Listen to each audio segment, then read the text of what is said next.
오늘도 온라인으로 예배를 드리시는 여러분을 그리스도의 이름으로 축복합니다. 환난과 어려움의 시대를 살아가는 하나님의 백성들에게 베드로 사도를 통해 주시는 메시지를 상고하며 함께 은혜를 나누고 있습니다. 하나님의 크신 은혜가 임하여 그리스도 안에서 거듭남으로 구원을 받은 사람들에겐 산 소망이 주어지고 환난과 시련을 당하지만 기쁨으로 살아갈 수 있다고 하십니다. 그렇게 구원받은 하나님의 백성, 하나님의 은혜를 입은 사람들이 그러면 어떻게 살아가야 하느냐? 지난주일에 함께 상고한 첫 번째 명령은 거룩하라 하는 말씀이었습니다. 오늘은 두 번째 명령, 서로 사랑하라는 말씀입니다. 하나님의 택하심을 받고 세상에서는 나그네요 흩어진 하나님의 백성으로 살아가지만 산 소망이 주어졌고 영원한 유업이 주어졌으며 또 하나님의 능력으로 보호하심을 받으며 살고 있는 성도들은 때때로 어려운 일들을 만나고 많은 믿음의 시련을 만나지만 그 검증된 믿음, 참된 믿음이라고 예수님 재림하시는 날 칭찬과 영광과 존귀를 얻게 하실 그 소망을 기다리고 있기에 우리가 어려움을 경험하지만 상황을 초월하는 기쁨을 경험하면서 말로 다 표현할 수 없는 영광스러운 즐거움으로 기뻐하며 살아갈 수 있다는 것입니다. 예수님을 한 번도 만나보지 못했지만 그 예수님을 사랑하고 예수님을 믿는 그 믿음으로 살아가는 사람입니다. 세상은 이해할 수 없는 상황을 초월하는 기쁨을 품고 살아가는 사람입니다. 이런 성도들의 마음에 거룩하고 깨끗하게 살아갈 동기를 주십니다. 소망 때문에, 우리를 부르신 그 하나님의 명령 때문에, 또 하나님 앞에서 인생의 최종 결산 보고를 드릴 심판 때문에, 무엇보다 예수님께서 이미 지불하신 엄청난 대가 때문에 거룩하게 살아가야 한다고 명령을 주시고 또 거룩하고 깨끗하게 살고 싶은 마음의 동기가 일어나게 하신다는 것입니다. 그리고 오늘 본문을 통해서 마음으로 뜨겁게 서로 사랑하라고 명령하십니다. 그렇게 성도가 서로 사랑해야 할 이유를 두 가지로 말씀해 주시는데, 첫 번째는 우리 영혼이 깨끗하게 되었기 때문입니다. 22절인데요 너희가 진리를 순종함으로 너희 영혼을 깨끗하게 하여 거짓 없이 형제를 사랑하게 이르렀으니 이제 마음으로 뜨겁게 서로 사랑하라. 진리를 순종함으로 영혼이 깨끗하게 되었다고 말씀하시는데요, 수많은 율법의 종교는 죄로 더러워진 양심, 그 무거운 죄의 짐을 자신의 고행과 선행을 통해서 씻어버리라고 가르칩니다. 시아파 무슬림들은 이슬람의 창시자인 그 무함마드의 사위 알리를 추종하는데요, 알리와 그의 후계자 후세인이 정적들에게 죽임을 당할 때 자기들이 그 의로운 선지자들을 보호하지 못해서 악인들에게 죽음을 당한 그 죄를 사죄한다고 오늘날도 1년에 한 번 아슈라 절기가 되면 이 시아파 무슬림들은 모두 검은색 옷을 입고 남자들은 칼로 자기 이마에 상처를 내면서 피를 흘립니다. 그런 피를 흘리는 고통으로 자기의 죄를 사한다는 것입니다. 다른 동양 종교에서는 고행을 통해 죄를 씻으려고 합니다. 자신의 육신에 고통을 주면서 그 마음의 모든 욕심을 씻어내려고 하고, 어떤 이들은 많은 선행으로 공로를 쌓아서 구원을 얻기 위해서 적선, 선을 쌓는 행위에 열심을 냅니다. 그런데 오늘 본문에서 우리 영혼이 깨끗해지는 것이 진리의 순종함이라고 말씀하십니다. 진리는 예수 그리스도의 복음인데, 복음은 우리에게 죄를 회개하고 예수 그리스도를 믿으라고 요구하십니다.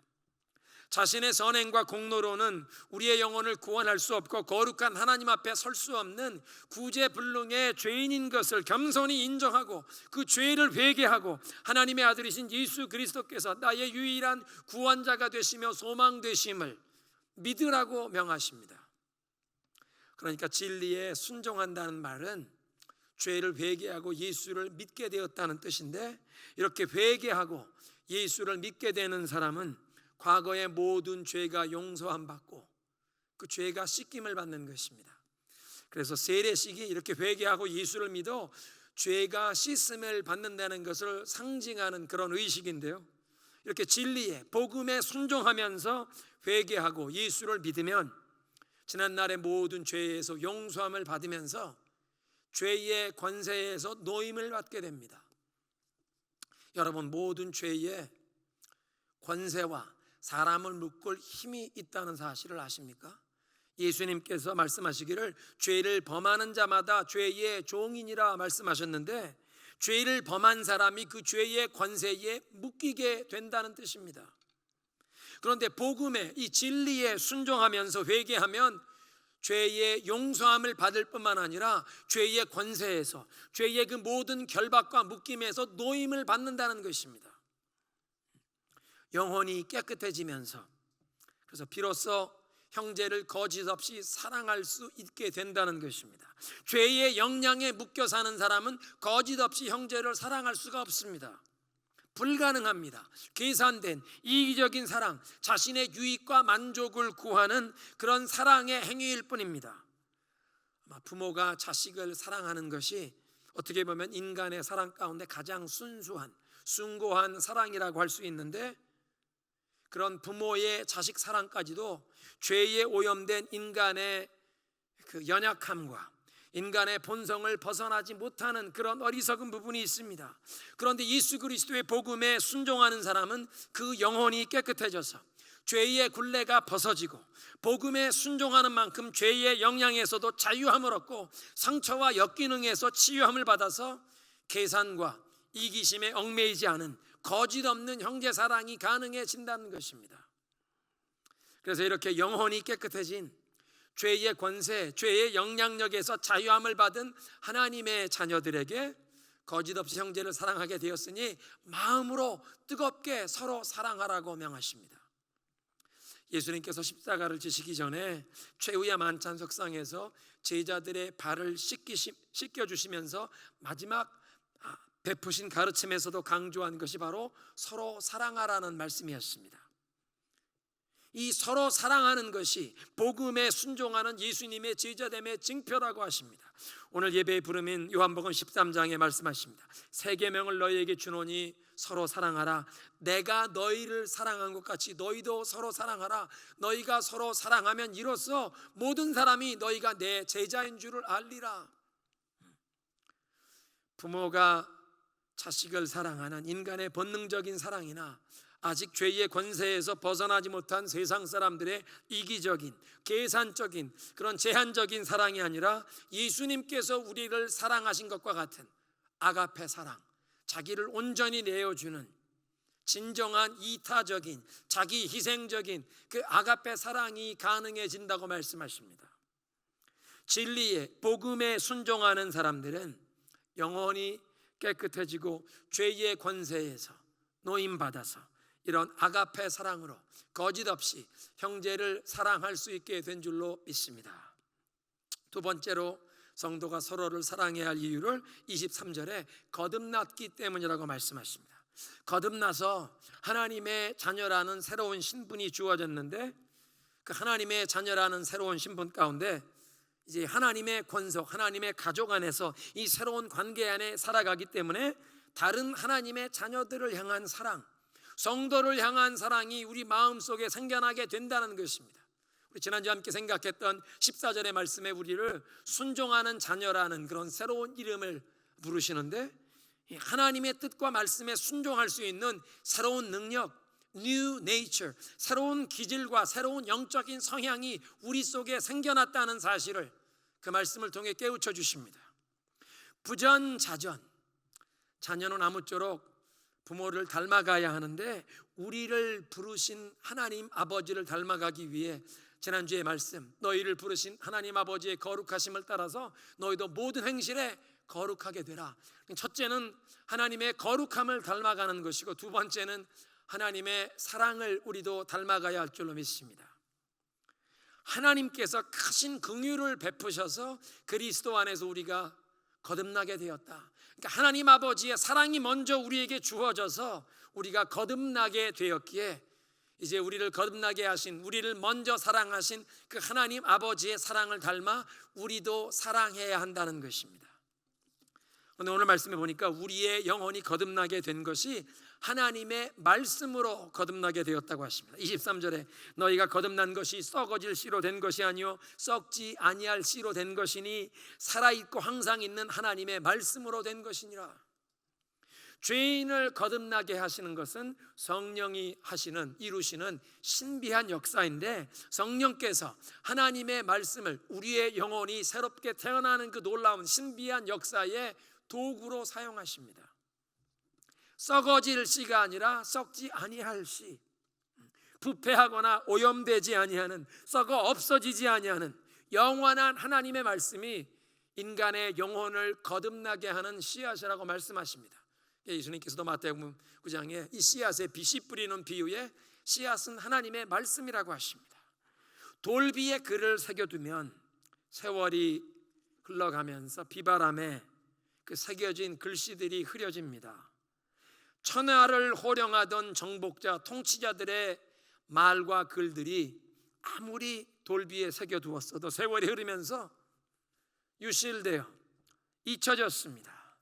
그런데 하나님의 말씀은 영원토록 흐려지거나 그 영광과 생명, 권세와 능력이, 그 빛이 바래거나 훼손되지 않는다는 것입니다.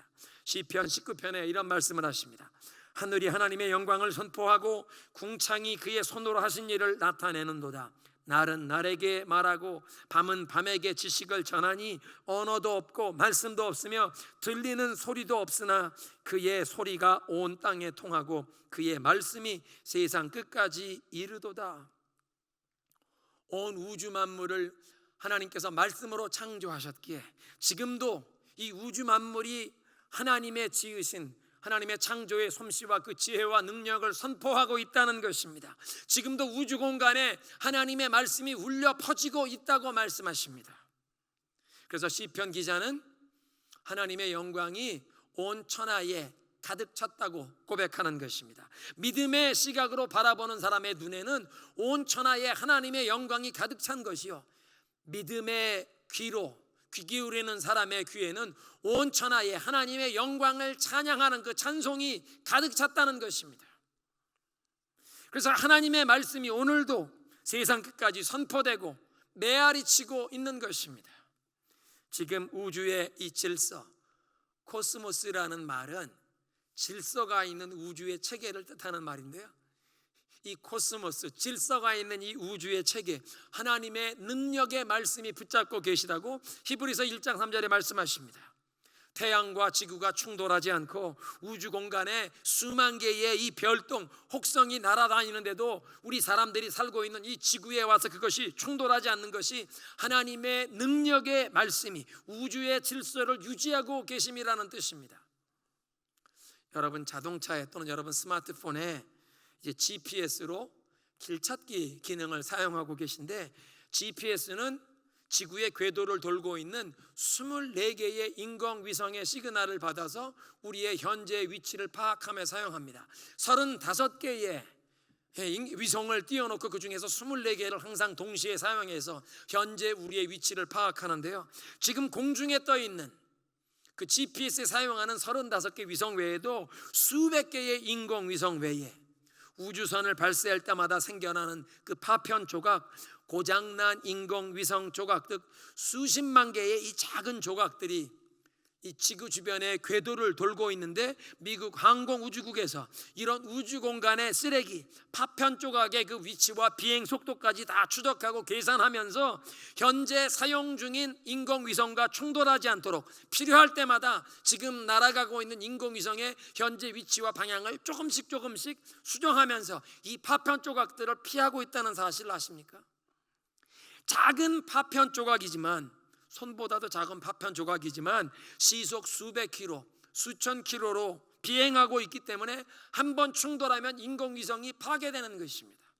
그러니까 GPS를 사용하기 위해서라도 지구 궤도 주변을 돌고 있는 파편 조각들과 인공위성이 충돌하지 않도록 신경을 곤두세우고 슈퍼컴퓨터를 사용해서 이 파편 조각의 비행 궤적을 미리 계산해서 인공위성 그 위치 변경을 매일 하면서 사용하고 있다면, 우주 공간에 수천억만의 이 별똥과 떠돌이 물체들이 우리들이 살고 있는 이 지구에 충돌하지 않고 비켜가게 하시는 이 놀라운 역사가 능력의 말씀으로 우주를 붙들고 계시는 그리스도의 은총인 줄로 믿으시기 바랍니다. 그런데 우리를 거듭나게 하신 이 하나님의 말씀을 살아있고 항상 있는 말씀이라고 하십니다. 하나님의 말씀이 살아있는 말씀, living word, 살아있기에 생명을 주십니다. 히브리서 4장 12절인데요 하나님의 말씀은 살았고 활동력이 있어 좌우의 날선 어떤 검보다도 예리하여 홍과 영과 및 관절과 걸쇠를 찔러 쪼개기까지 하며 마음의 생각과 뜻을 감찰하신다고 말씀하십니다. 살아있고 활력이 있는 말씀이기에 역사를 일으키십니다. 시편 33편 9절에 말씀하세요. 그가 말씀하심에 이루어졌으며 명령하심에 견고히 섰도다. 하나님이 말씀하시는 것이 그대로 이루어진다는 것입니다. 생명의 말씀, 생명을 주시는 말씀이기에 죽은 자를, 죽어가는 자를 살리시고 병든 자를 고치시며 소망을 주십니다. 시편 107편 20절인데요 그가 말씀을 보내어 그들을 고치시고 위험한 지경에서 건지시는 도다. 마음의 병을, 육신의 병을, 병든 가정, 병든 관계를, 병든 사회와 국가를 하나님의 말씀이 고쳐주시고 치유해 주시고 위경에서 건져주시는 줄로 믿습니다. 살아있는 말씀입니다.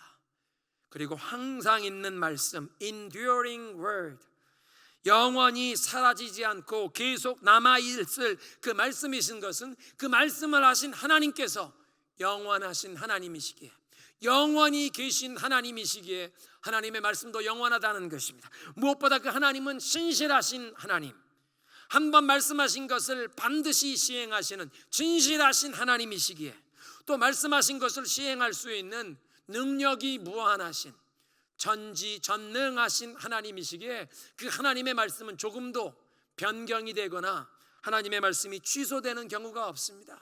영원히 유효한, 영원히 있을 말씀, 유효기간에 제한이 없는 영원한 진리의 말씀이라는 것입니다. 이사야 55장 10절에 그렇게 말씀하세요. 비와 눈이 하늘에서 내리면 다시 그리로 돌아가지 않고 땅을 적셔 싹이 나게 하며 열마가 맺히게 하며 파종할 씨앗과 먹을 양식을 주듯이 내 입에서 나가는 말도 나에게 헛되이 돌아오지 않고 내 뜻을 이루며 내가 의도한 목적을 성취할 것이니라. 하나님의 말씀은 반드시 그 하나님의 뜻을, 목적을 성취하시는 영원한 말씀이라는 것입니다. 씨앗은 보기에는 아주 작고 보잘것없지만 그 안에 생명의 신비와 능력이 담겨 있습니다. 그런데 씨앗은 심지 않으면 그 생명의 역사를 볼 수가 없습니다.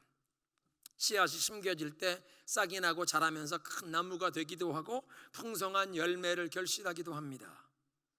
그런데 하나님의 이 영원한 말씀의 씨앗이 우리의 영혼에 심겨질 때에 놀라운 생명의 역사가 일어나고 열매를 맺는데, 하나님의 말씀은 영원한 말씀이기 때문에 그 말씀이 우리의 영혼을 통해 영원히 남을 열매를 맺게 하시는 줄로 믿으시기 바랍니다. 육신에 속한 것들은 결국은 없어지고 말 것입니다. 불로 연단한 금이라도 결국에는 없어지고 마는 것인데, 시련을 통해 검증받은 참된 믿음은, 이 참된 믿음의 열매는 하나님의 말씀이 우리의 영혼을 통해 열매를 맺게 하시는 이 믿음의 열매는 영원하여서 하나님 앞에서 칭찬과 영광과 존귀를 얻게 된다는 것입니다. 오늘 본문에서 환난과 어려움의 시대를 살아가는 하나님의 백성들에게 베드로 사도가 이사야 선지자의 이 메시지를 통해서 그들에게 권면을 하십니다. 이사야 40장 6절부터 8절에 있는 말씀을 인용하는데요, 이사야 40장은 위로의 노래입니다. 내 백성을 위로하라, 너희는 내 백성을 위로하라는 말씀으로 시작되는 그 이사야 40장은 위로의 노래인데, 바벨론의 포로로 끌려가서 나라를 잃어버린 피정복민으로 강제로 외국으로 끌려간 소수민족 이민자로 살아가면서 너희 하나님 여호와가 어디 있느냐 조롱을 받던 백성이었습니다. 바벨론의 정복자들이 이 이스라엘 백성들에게 우리의 흥을 돋구도록 시온의 노래를 한번 불러봐라. 시온의 여호와의 성전에서 여호와를 찬양하는 노래가 시온의 노래인데, 이 포로로 잡혀온 사람들에게 바벨론 사람들이 자기들이 술 마시는 자리에서 흥을 돋구게 하려고 포로로 끌려온 이스라엘 백성들에게 시온의 노래를 불러보라고 그들을 조롱하는 이런 주문을 받으며 수치와 고통을 당하며 살고 있는 여호와 하나님의 백성에게 하나님께서 위로를 선포하시는 메시지가 이사야 40장입니다. 그러므로 모든 육체는 풀과 같고 그 모든 영광은 풀의 꽃과 같으니 풀은 마르고 꽃은 떨어지되 하나님의 말씀은 세세토록 있도다. 이사야는 바벨론의 포로가 된 하나님의 백성들에게 선포합니다. 지금 바벨론 사람들이 너희를 멸시천대하고 여호와 신앙을 지키는 너희를 조롱하지만 고대 사회 8대 불가사의의 하나로 꼽히는 그 수도 바벨론의 행잉 가든, 수도의 대로 좌우편 건물 옥상에 화초를 심고 수목원을 만들어서 가로수 나무 정도뿐만 아니라 옥상에서 늘어뜨려진 화초가 이 수도의 중앙 도로를 장식한 그 화려함으로 자기들의 부와 사채함을 자랑하면서 수도 바벨론을 방문하는 모든 사람들에게 포로로 끌려온 너희들의 길을 죽이고 있지만 너희 하나님의 백성들이여, 사람들이 하는 일 때문에 기가 죽고 낙심하거나 절망하지 말거라. 모든 육체는 풀과 같고 사람들이 이루어 놓은 그 모든 화려한 일도 다 시들어버릴 풀의 꽃과 같도다. 사람이 하는 일은 다 사라질 것이다. 그러나 오직 하나님의 말씀은 영원토록 있도다. 그러니까 세세토록 있을 그 하나님의 말씀에 순종하여 영원히 남을 열매를 얻으라는 말씀입니다. 오늘도 우리가 세세토록 있을 영원한 하나님의 말씀에 순종하면 우리의 삶에 영원토록 남을 열매를 허락하실 줄로 믿습니다. 오늘 메시지를 정리하겠습니다. 하나님의 크신 은혜로 구원받은 하나님의 자녀된 우리에게 마음으로 뜨겁게 서로 사랑하라고 말씀하십니다. 왜냐하면 우리가 진리에, 복음에 순종하면서 우리의 영혼이 깨끗하게 되었기 때문이라고 하십니다.